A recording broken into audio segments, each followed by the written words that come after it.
Hey guys, I'm Mindy Linscomb and welcome back to the Something New show where we like to learn how to live a life worth celebrating. And I have some special friends here all the way from Florida. I have Richard and Laura with me, and I can't wait for you to learn from them today and get some really good nuggets about life. But before I do, I want to read a quick bio. They have been married for 30 years and in business together for 28 years. Richard and Laura Behney, right? Is that how you say it? Behney. Behney are the leading experts on couplepreneurship. They have started and grown multiple seven-figure businesses. Let that sink in. Multiple seven-figure businesses. Launched 2 podcasts and coached hundreds of couple-run businesses on intentional entrepreneurship.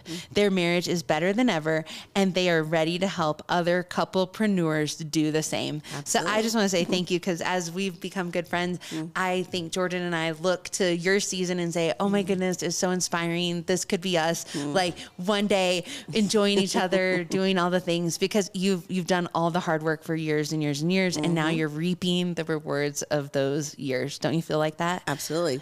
Empty nesting years are the best years ever. They're beautiful. Yes. Well, it's it's the just most fun. Yes, I love that. And just the fact that you're still like into each other, having a blast, you know, enjoying every day. I love to follow you guys on Instagram, what are your Instagram handles so people? Sure. At the Couplepreneur Life. And then we do have a second business, a consulting business called The $1 Million Plumber. So it's also at the $1 Million Plumber. And so they can see all the fun inspo that I get to watch when I watch you guys. I love that. Okay, so let's talk about, really quick, just a quick version of your story. When you got started, you were young, married, and you started a business. What was that business and what happened? Gosh, the very first business? The first business. Oh my. We have to talk about that one? Yeah, what was that one? Well, that was, I came home, within our first year of being married, and you're working your jobs, you have no money.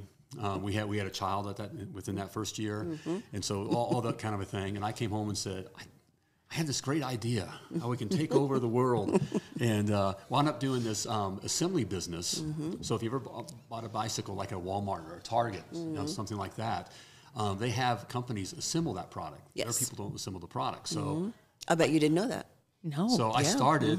I just thought you had to assemble it yourself. I remember buying all that crap as a mom and being like, now we have to assemble it?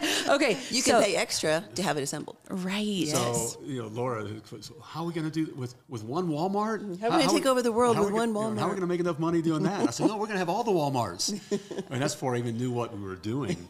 But that led to, we just started. I never assembled the product either. I just thought, looked at it, and it was just a couple companies doing it. And I thought, well, this ought to be easy to get in.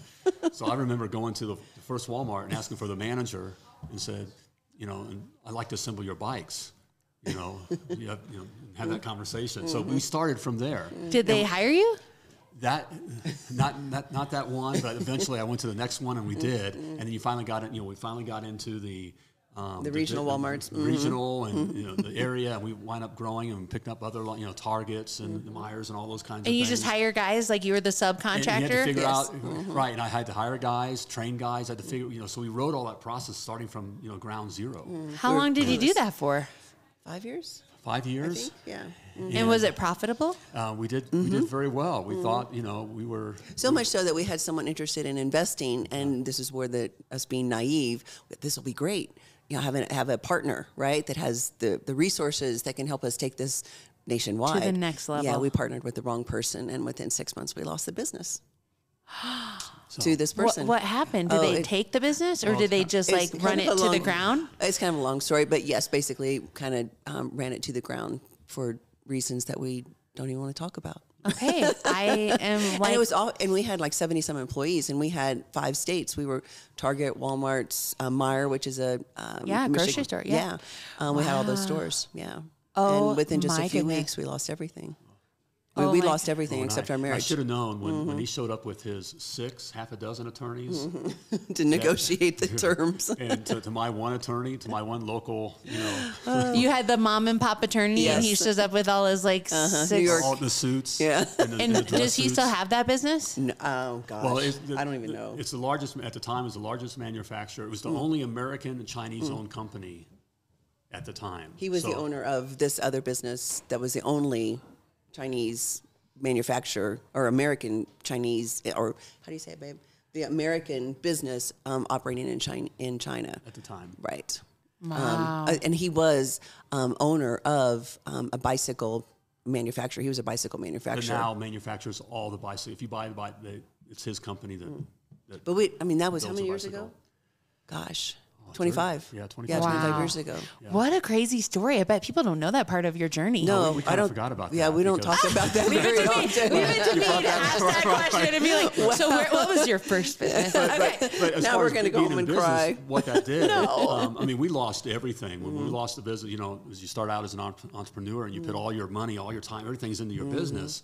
And so that's how we had to find home and the cars and the travel. Well, when we lost that business, we didn't have other investments. We lost everything. So we remember, the sheriffs, taking the house and Yeah, How old were you guys at that time? 33, 4? Yeah. Yeah. How we devastating. lost everything 35. except our marriage. Yes. It was, those kinds of things are financially tough and. Wow. Yeah. But that wind up strengthening us, our marriage, and even our business prowess. I mean, I kind of joke, that's where we earned our MBA. Yeah. We don't have an MBA, but that's where we learned it, on how And, to. and never to partner. Never, ever a partner. partner with someone ever again. We're only partners, he and I. Yeah. That's the only partnership, a husband and wife. Yes. 'Cause that's tough enough. Right. You're like, those are already very two strong, different opinions. Exactly. Because usually we don't have the same opinions, but No. it's okay. I mean, we're on the same team. My Yes. husband always says, but we're on the same On team. the same team. But you have the strengths and weakness. Both of you have a certain strength and both of you have a certain weakness, and normally it balances each other out. And that's exactly what the business needs. And you're normally So, fighting, for the same thing. oh yeah. So, you both have the kids in mind. You both have we call it the kingdom, your earthly kingdom in mind. You're fighting for the same things. You may have a different approach and different talents at it, but you're fighting for the same thing. Yeah. And that's so important to remember. Yes. Because otherwise you can easily just hop off the track there and get too concentrated on the little stuff, Yes. the weeds. Yes. And you're like, no, don't get in the weeds. Let's remember we're on the bigger mission here. Okay. So after that devastating loss. Yes. I mean, that's literally what it was. Yes. What did you do next? I mean, did you move into an apartment or did you, and then go, what are we going to do now? What did you do? We went and got jobs. Okay. Went and got jobs. We had to get jobs. Right.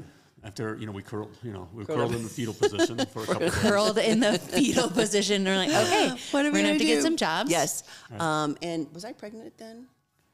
I think I was pregnant with our third child when that happened. And so Great. we needed insurance because, we're getting ready to have a baby. So he went and got a job basically for insurance. But we knew we've got to was start just something. temporary, Right. yeah. So, and then Did you get an probably- apartment? Yes, got an apartment. I mean, yeah. Wow, Mindy, do we really have to relive all this? I'm just thinking, why I want people to hear this is because they'll just see how amazing and successful you are now, but they might have just lost everything. Yeah. Well, and that's it is. It's coming from a guy's perspective. It was very humbling. Going from how we were living and being at that age, thinking, "Oh, we got all this," and we looked like all that too. To our friends and surroundings. We're living in the fine neighborhood, driving the fine cars, fine travel, and now we're in a dumpy apartment. At 30, but you're still young, 33. Yes. Right. Still young. I went and got my younger life. I was in plumbing, and so that's how we have the plumbing thing that we come up here, the $1 Million Plumber. But I went and got a plumbing job. I hadn't So plumbed that was your job? I haven't plumbed for years. So you became a plumber, I'd already done plumbing when I was a little younger than that. certified and all that. Yeah. So you're like, I'll go back. I'll go back to that. That's something I can go do and go get a job. And it's a good paying job. Yes. Yes. I mean- But it's awfully humbling. I couldn't walk right into the big company. I walked into a mom, not even mom and pop. It was an old pop. An old just pop. Beat up the truck, had a couple trucks, that kind of a thing. And then I'm working in, and you're changing out toilets. And so it was humbling coming from where we were. Right. Hey, but strengthening marriage. Yes. Okay, go ahead. So from that, we were already entrepreneurs. He decides we're going to start our own plumbing business. So we started a plumbing business. A year in or Oh how? gosh, no.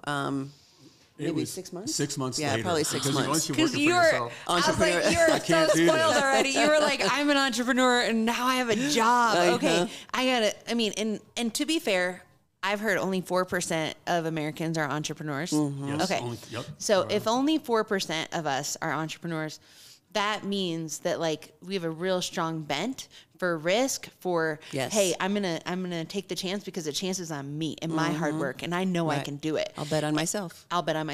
And so it is risky, and apparently 6% of people would prefer not to do that because it's safer, and you have kids, and I understand, like, I mean, it is safer, but once you've tasted that and you in your heart are one of those 4%, it's almost impossible to jump into the other pool. It's like, this stifling. Is not, it's totally not your DNA, you know? So you say 6 months in, I'm going to do this. I'm going to do it better. I remember coming out, exactly.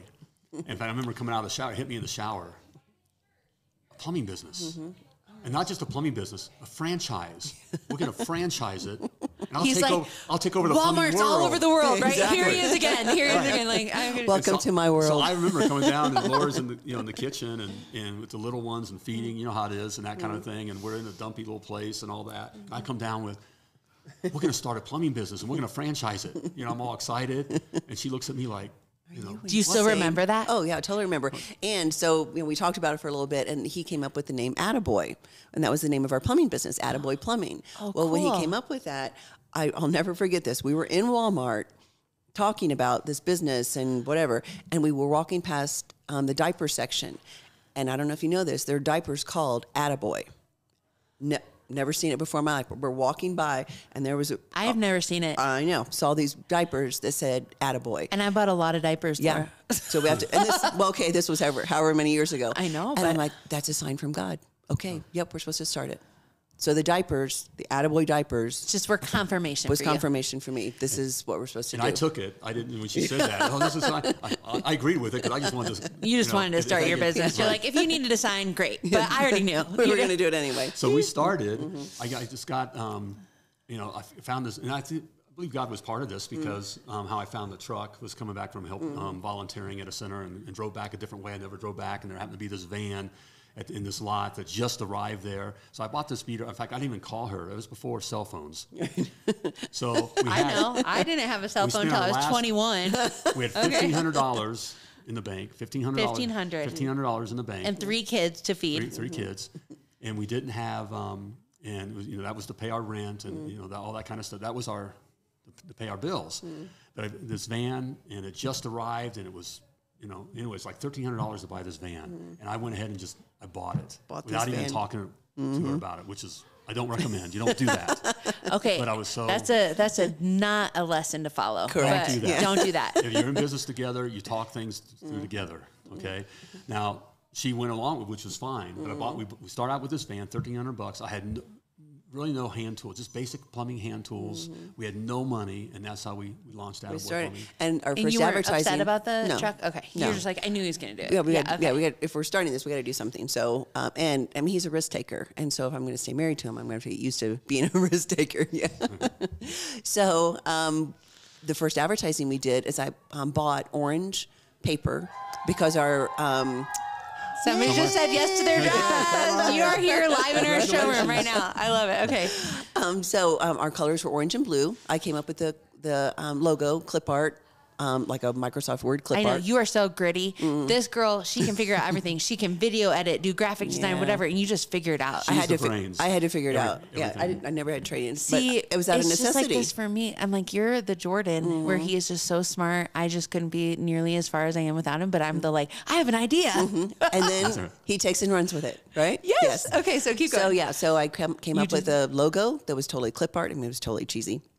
And our colors were orange and blue. And so I bought orange flyer paper, printed out flyers, and then while our daughter, who was a baby, would take her nap, I would go and drive around neighborhoods and put those flyers in newspaper boxes. And that was our advertising. And then I would hurry up and go home and wait for the phone to ring.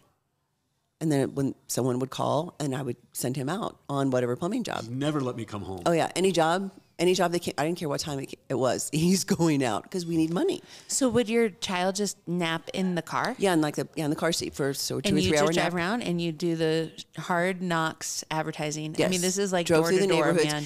Went through the neighborhoods, and then there was a windy day I was doing it, and this woman was chasing me down on my car because all of the papers were flying all over the neighborhood. Not to tell you they were flying around. She This is to get on you. Well, yeah. Yeah, she's like, stop. Oh no, she wasn't happy about it. No, so. she was like, stop, because Right. your papers are getting messy Yes. or whatever. So that was our first marketing. We had the young kids at home too, so the insurance is the concern, right? Right. Well, I think we couldn't afford insurance, so I got a job working at UPS at nights. So at nights, I'm working at UPS, throwing boxes. Because UPS, even like a freight handler, makes really good for you work 4 hours, but they pay full family insurance. So you do that to supplement. So I will She's work- your I work every marketer, and you would answer the phones. Yes. I'd come And home, did you get do a the couple books hours and sleep. everything? And then you would just go do the work. Yes. Whatever, right. And I'd never done books before. I mean, like that. So, You figured it out. yeah, I had to. Absolutely. Okay. And so then when did you, I'm assuming you opened more locations. No, we just never kept franchised. your We one. just Okay, so tell me. Because this time, 2008 hit. If those remember the Oh, Great yeah. recession, that hit, and we were getting legally set up to franchise. And Laura created the systems. I mean, Laura's a system genius. Created the systems.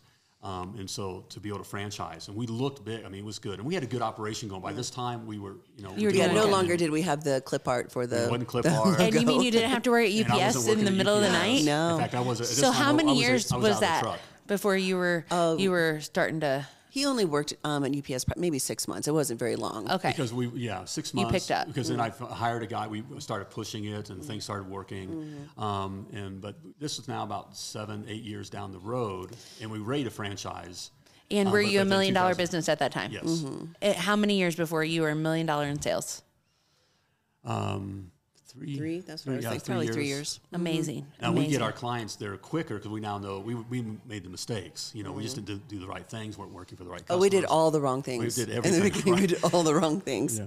But all. you learned. Yes. I did all the wrong things when I started too. And that's part of what we call it going to school. And that was our schooling. So we grew it. We grew it, and we had it for 18 years. And then we did sell it in 2017.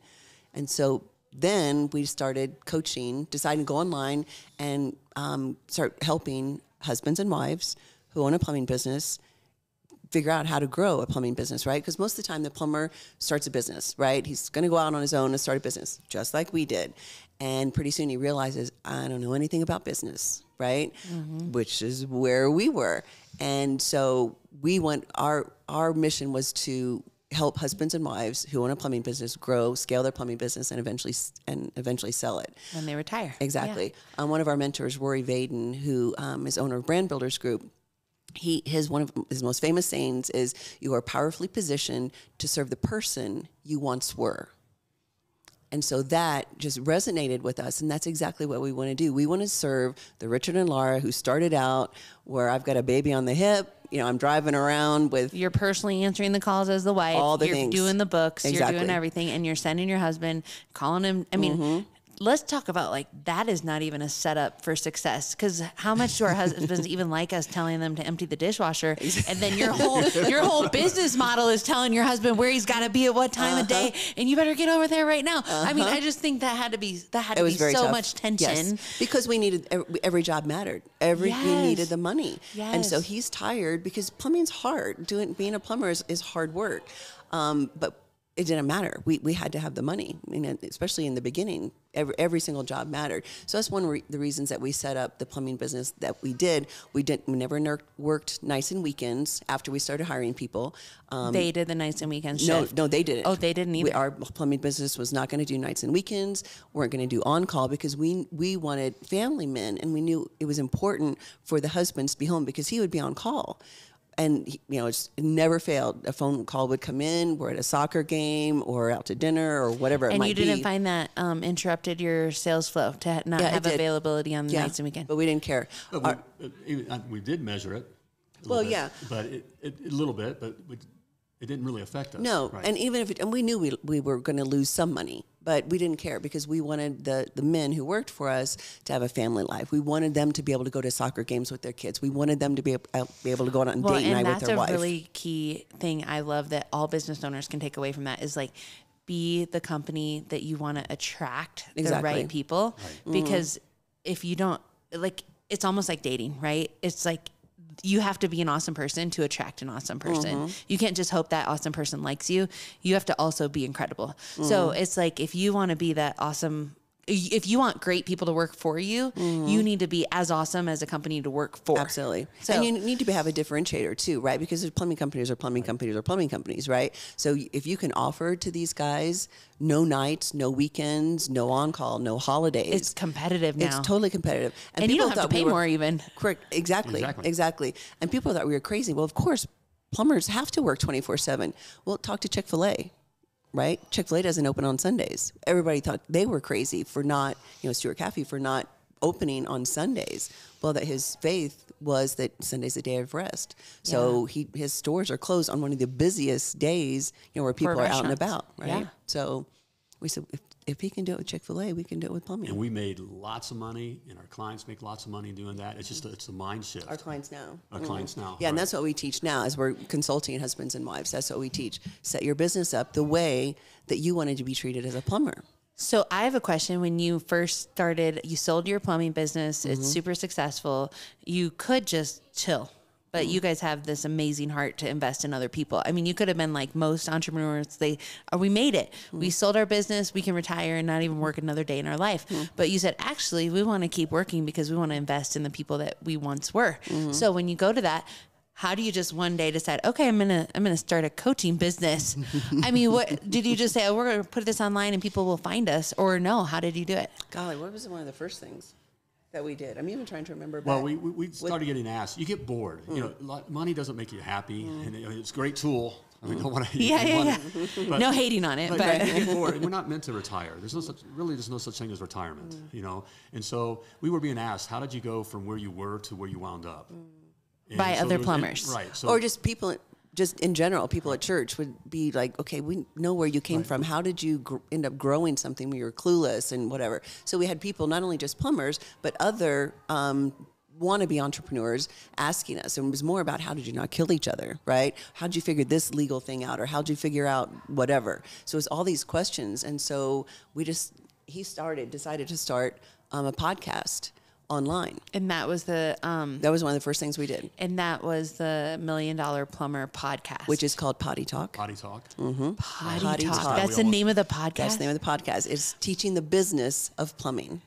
That's the tagline. Teaching the business of plumbing. So, and we never talk. I mean, literally, you guys are like the premier experts on this topic. Yes. And we never talk plumbing. We never talk, how to fix plumbing or whatever. We talk the business of plumbing. So he decided he wanted to start this podcast. And he told me about it. And I said, that's the stupidest idea I have ever heard. And normally we don't ever do anything without us both being in agreement. But he's like, no, I think this is going to be fun. And he's a stage person, and he likes to perform. This, Richard? 18. 2018. Yes. You're like, okay. So next, he did. 1 year after. February 14th. It was on Valentine's Day. Was our first one. Valentine's Day, February 14th. Yeah, so he started, and he did some, I don't remember, Facebook something, put it out there, and we had this kind of a big office. My desk was on one side, his was on the other. And he just said, I'm turning on the camera and I'm going to go. And I'm like, you do whatever, because I don't want to be involved in this. Thing. You go right ahead. Because I'm like, this will fizzle out. He'll be tired of it or whatever. Well, after about 3 podcasts, me watching him try to figure out like the tech or whatever, it was just making me crazy. So I'm like, okay, I'll help you. Let's get this out of your system. And so it started to take off with plumbers, and then people started reaching out to him. So how much would you give him, like tons of free content? Like it's just like tons of free training. It's just like, do this, do this, do this, do this. Here's all the mistakes we did. And so it resonated because all of them were making the exact same mistakes. Right. Yeah, and you're just like, I'm just going to help the people. Yes. Just like, here's all my knowledge. Yep. Right. And then... And I gained immediate credibility because I was a plumber. They're plumbers, so it's down that way. And so, gained credibility. And then they start asking, well, do you coach or whatever? And it's like, yeah. Well, no. No, that put it in our minds, we got to have some kind of coaching program. And how many followers does that $1 Million Plumber Instagram account have now? Right now, it's such a niche, right? I don't know. It's probably 7,000. It's not tons. Yeah. I know, but they're all your people. It's our people. Exactly. Okay. And so then you created a program for their coaching. So Yes. what program did you create? We created what's called the $1 Million Plumber Success Academy, and It's about 150 videos that's teaching the business of plumbing and, PDFs and all the things, right? Is it the same stuff that they can watch for free, or is it like deeper? Deeper, much deeper. That's right. You get into the nitty gritty. Right. So we had laid this whole thing out. The Success Academy laid out. We kind of what were all the But things you hadn't someone needs thought to know. about this though, right? No. Until the podcast. Right. Exactly. Okay. Yes. All right. So, just like, okay. So we laid it all out, all the things, we just had a huge whiteboard and we had Post-it notes and we're like, what does a plumber need to know to start a plumbing business? And so we just write it down and we stick it up on the whiteboards and just everything, right? Everything. And then started taking it and putting them in buckets or categories, right? Yeah, of similar topics. Exactly. Like this would be this track. Exactly. This would be this track. Right. Okay. So we ended up with 12 modules and then we knew, okay, we're going to create some videos for each one of these items. And so we did. He did the first month. Like just the two of you in your Just the two of us. office. Yes. No production crew. We got a green screen. And I figured out how to do some fun stuff with the green screen in the background. So we decided, okay, let's do the first month. I love you, Laura. You're so inspiring. She's gritty. She'll figure it out. Oh, I will figure it out. That's true. I love so it. we did the first month's worth, which was about, 15, 20 videos. I created all the handouts, all the things. We created the platform. We said, let's put it out there, see if anybody buys it. If anybody buys, because then we're going to do in a 12-month drip. Was it? How much? Oh gosh, Do I you don't remember remember how much it was. Like in the beginning. $2,000 or Oh something? no. We did a monthly. It was month to month. A month So to they month. would pay membership. Okay. And then every 30 days they'd get a new module, right? So we put the first one out to see would anybody bite on this? And then we knew as soon as someone bought, then we've got to come up because we got 30 days now to come up with the next module, right? So pressure. So But you already had the outline. You just need to record it. We had the outline, but that was it. You had to write the courses. We had to write all the things. So we're like, okay, let's put it out there. So we put it out there and we thought it'll be 2-3 weeks, whatever, before someone buys it. No, the very same day someone bought it. Someone bought the Success Academy. And I remember I got a little ding on my phone. Someone bought, and I'm like, whoa, we're all excited. And then we're like, oh crap, we got to get this thing done now, right? We now deadline. have 30 Module days. 2 done. Right. Because in 30 days. Did you sell any more between 1 and 2? Yes. Oh, yeah. How Then it many? started taking, Like if you had to guess, like dozen, that kind of thing. yeah, like Right. 20 people. Yeah. Right. Yeah. And from all around the country. Yes. Because you had already built your audience. Yes, with Potty Talk. Right. So, and that first customer is still a customer of ours. He graduated the Success Academy. He then, him and his wife we took them on as private coaching clients, and they're still one of our very few last private coaching clients that we teach. Craig and Elizabeth Fox, if you guys are watching, owners of Jack and Jill Plumbing in Rochester, New York. And they're just like, it's lifers. They're lifers now. Yes. And you know, when we vacation, because we've had retreats, they've come down to Florida to visit. So yeah. I totally understand that when you have that special bond with some of your clients and you see their success, it's just like, Yes. so meaningful. Okay. So we're going to say, Yes. So from that, we started doing one-on-one coaching. So after we get the Success Academy done and all we were doing one-on-one coaching because people were asking us, can we just have time with you? We really want, more specific one-on-one questions or whatever. Exactly. So we started doing that. And in the beginning, the price was so low. It was so dumb that the minimum amount that we charge. But you didn't know better. And you're kind of like, this is fun. Right. And so we found like you'd probably do it for free just because you loved it. You love it. Yeah. Okay.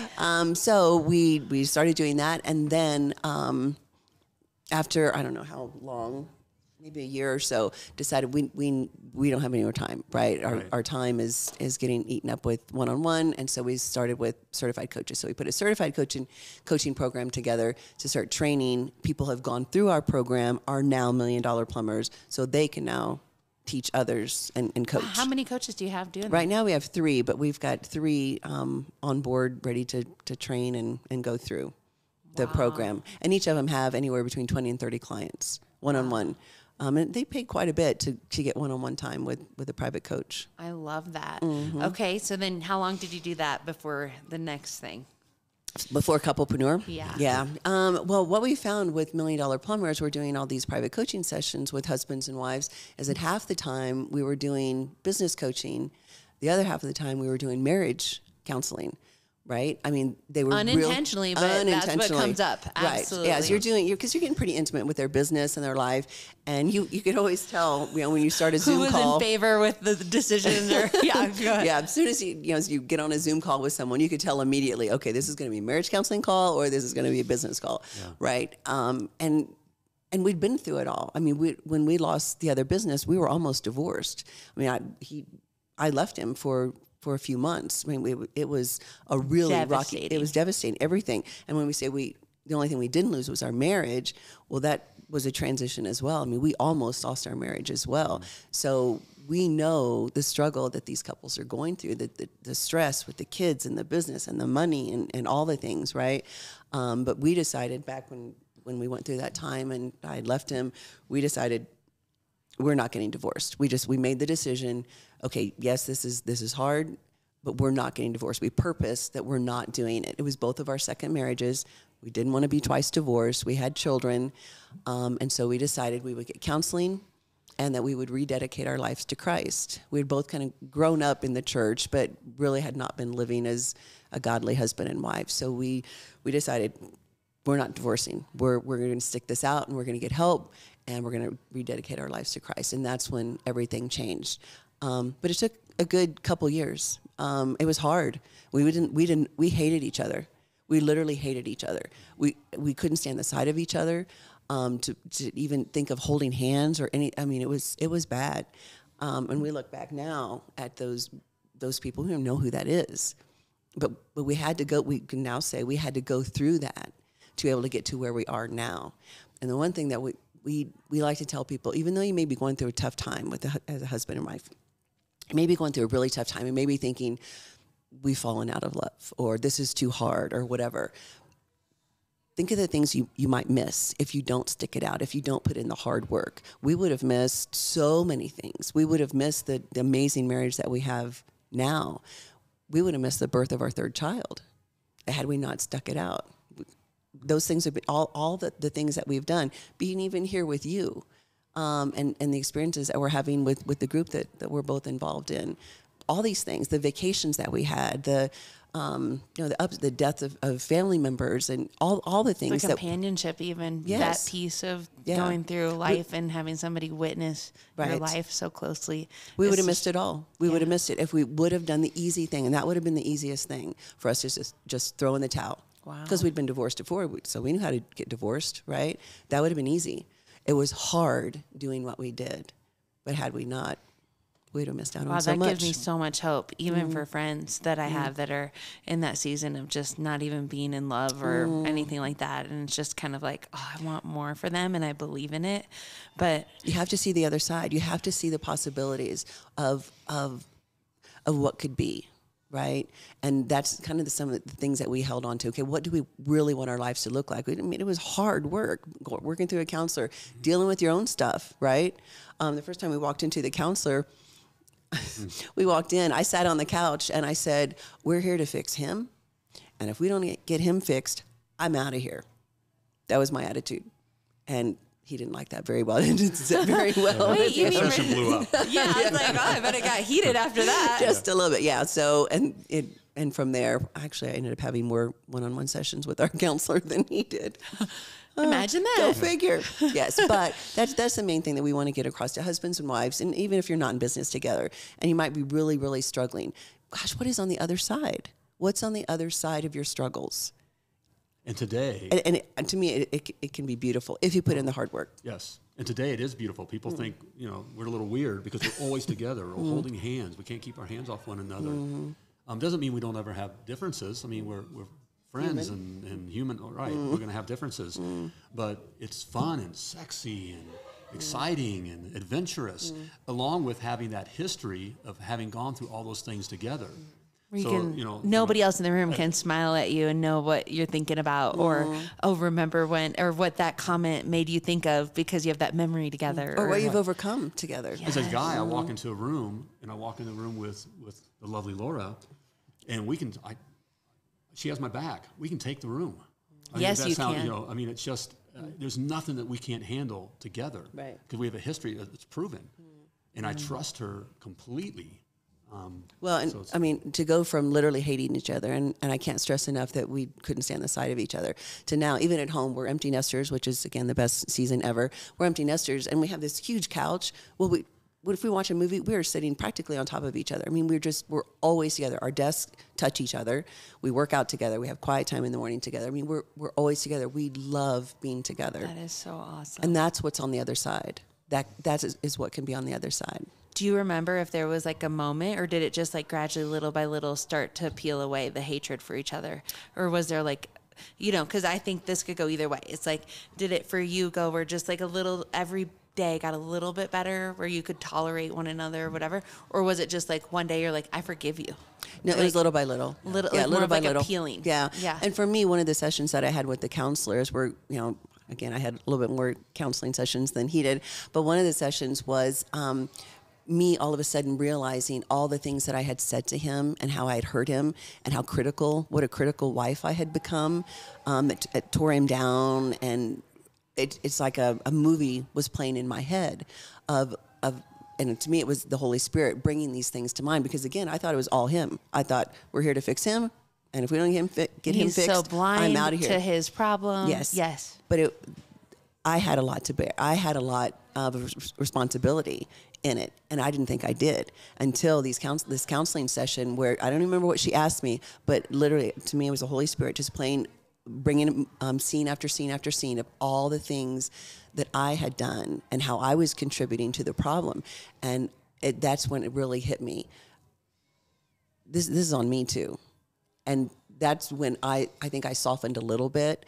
I even wrote him an apology letter of laying out the things. Please forgive me for this. Please forgive me for when I said this or how I acted this way or whatever. I had to. Wow, that My took heart a was lot broken. of humility. And that's not me. That's especially for Laura. And so that meant a lot. I mean, when It she softened did that. you. And it's more, her spirit softened. And it wasn't like then overnight, you know, we were lovey-dovey and intimate again. That wasn't for a while. But it opened up the door for us we started holding hands, we'd go out. We started getting intentional. Date night, that's when we stared implementing date night every week. You almost said mandatory. It is mandatory. It's Forced fun. Yes, that's a good way to put it. It was forced fun in the beginning. We'd go to a movie and sit in the dark together, and we would hold hands, and it was the most awkward. Here we'd have children together, then all stuff together, and it was so awkward holding hands together when we first started. Wow. But over time, you start doing these kinds of things, and all of a sudden, you're there.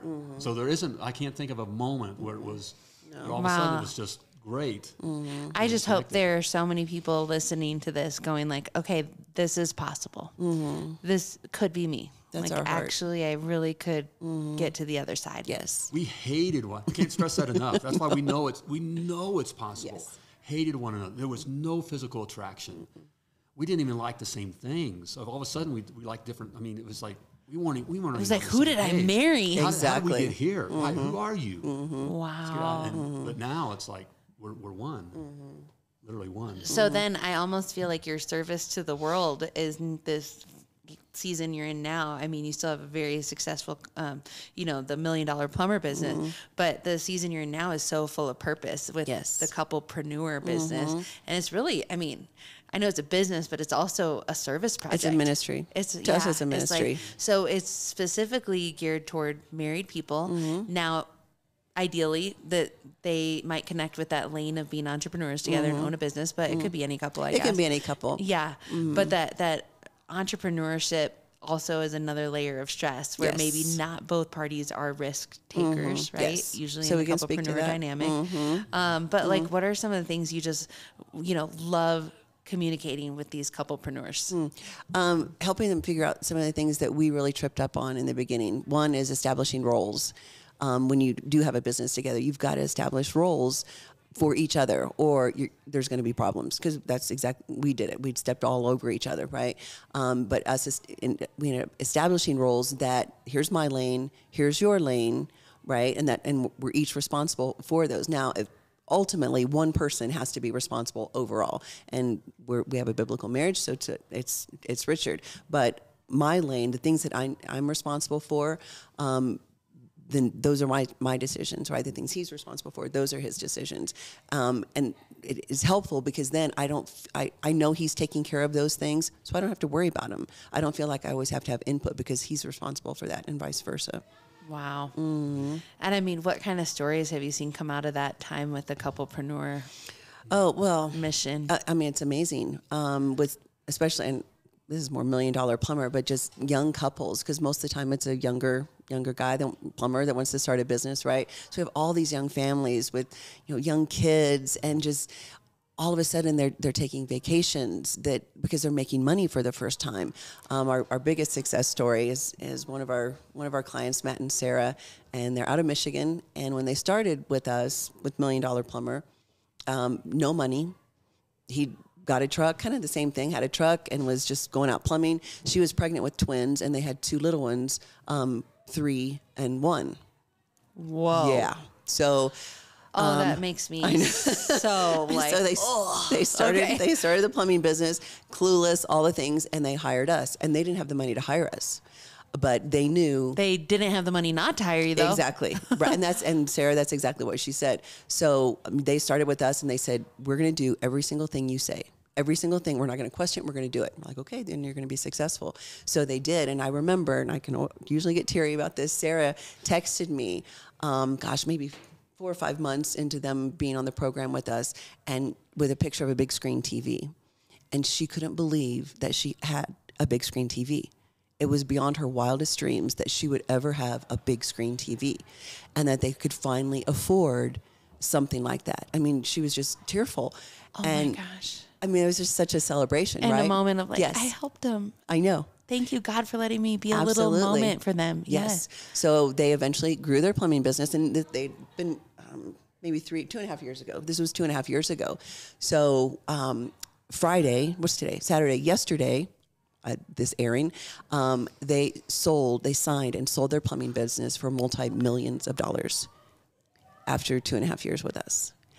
Yes, they own they're together all the time. Yes, they're 30. They're 30 years old.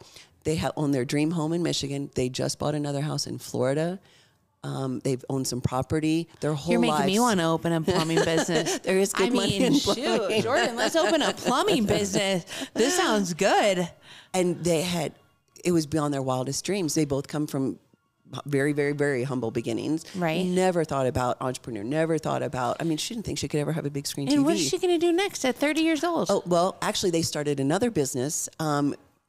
Because once you become an entrepreneur, they could be coaches for you. They are coaches for us. Okay. They're one of our best coaches. Well, okay. And then I'll say that about all of them. But she started another business because they saw a need in the plumbing industry for an answering service. Because most of the time as a plumber that starts a business, he's under the sink, the phones rings, right? So they started what's called Plumb Line. And they now have, are you ready for this? 80 employees answering the phones. She's got a whole team that takes care of it. She goes in and does payroll, and that's it. And that business is worth multi-millions of dollars as well. Yes.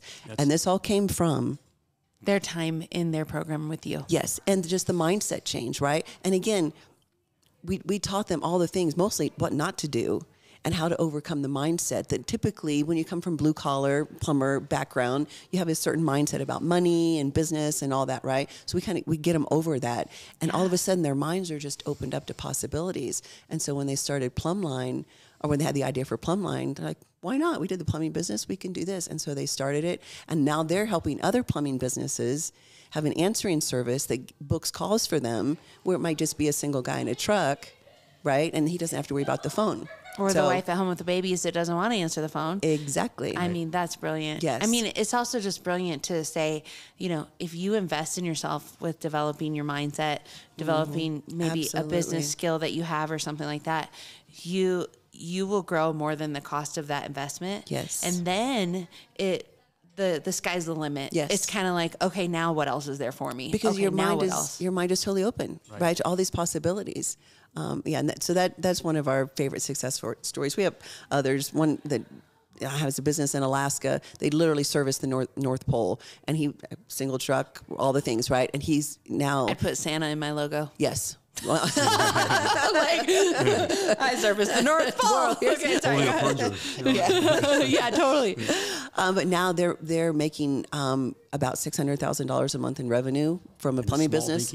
Small dinky town in nowhere, Alaska, and they just moved to Florida, and they're running their business from Florida because they didn't want to live in Alaska anymore. Man. Can you blame them? Lord, let that be me one day. Yes, and okay. him and his wife are actually our coaches as well, because he did everything we said to do. Yeah, and then it works. If you listen, it does. If you listen, it works. Coach, I know. right? I always tell my clients, I'm like, I promise you, if you do what I tell you, it's gonna work. With any coach that you hire, I mean, anything that you're commit yourself to listen to or to put yourself under some sort of mentorship or something, do what they say. You hired them, so I know. We're working through that. All four of us right now. I met you guys through a mastermind group, and we're growing even in our season of after even having successful businesses. It's kind of like, well, how much more can we even stretch ourselves and learn? And and I'm not just going to these sessions going like, oh, that's a nice idea. I think you and I are kind of like, okay, when can we implement it? Right. Like, okay, we want to do exactly what because these people are even farther. Absolutely. They were us, just like those plumbers. The people we're learning from were us, and so it's so beautiful to be like, that could be our future too. Absolutely. And I think that's exciting. Well, you guys, this has been too fun. I could talk to you for hours. So, but our next part of our show is we like to have you bring out your favorite drink for me to try. Okay. So what's our drink today, guys? Am I going to grab it? Yeah, you grab it. Diet Coke. I can't help it. Coke. Okay, so I have a funny story, you guys, is that I basically, I haven't had soda in 20 years. Wow. And in college, I was at a really awesome university, and it was all about spirit, mind, body, and getting healthy and in all those areas. And so I made some really good health choices back in those days. And one of the things was like, I'm just going to drink water, or I do unsweet iced tea, but I don't. Or I love like sparkling waters, but have you ever had a Diet Coke? Oh yeah, I loved it before 20 years ago. And then I stopped because I was like doing healthy choices. But today I'm going to break my streak with my friends here at the Behneys, and I'm going to have a Coke with them. A Diet Coke. A Diet Coke. And it can't be Diet Pepsi. Let's be clear. I agree with you. It cannot be Diet Pepsi. I agree. No, we there's grew a difference. up on a ton of soda in our house. But okay, all right. Let's cheers to friendship and family and success in our businesses and success to in you our and Jordan. marriage. In our marriage. So cheers. Cheers. Yep. Still good. I know, it's so good. Still good. Just haven't had one, but it's still delicious. I love it. Well, again, where can we find you guys online? Sure. At the Couplepreneur Life, if you want to follow us on Couplepreneur, but also the $1 Million Plumber. And it's not just plumbing for plumbing business. It's for any business, right? Because business is business. So yeah. Oh yeah. We love watching you. Actually, before we even met you, my husband, I didn't know this until we met you. He's like, oh yeah, I follow them on Instagram. I was like, I never even heard of them. Like, it was just so cool because, there are people from all different industries listening to your advice, and it's good stuff. It's great content. Well, so I'm so glad that we were brought together this year. Lifelong friends, I feel like. Absolutely. So if you guys want to learn more about business or just being a strong married couple and have hope again, I think connect with Richard and Laura for sure. And make a comment below, subscribe, follow us on Instagram. Tell your friends about it too, because we love learning how to live a life worth celebrating. Absolutely. One more cheers. All right. Thanks, Cheers, you Mindy. guys. Thanks for being on the show. Thanks for having us. Thanks for listening. Be sure to subscribe to the show, rate, review, and share with a friend. Also, follow the Something New Show on Instagram and Facebook. If you want a fuller experience, watch the show on YouTube to help you create a life worth celebrating.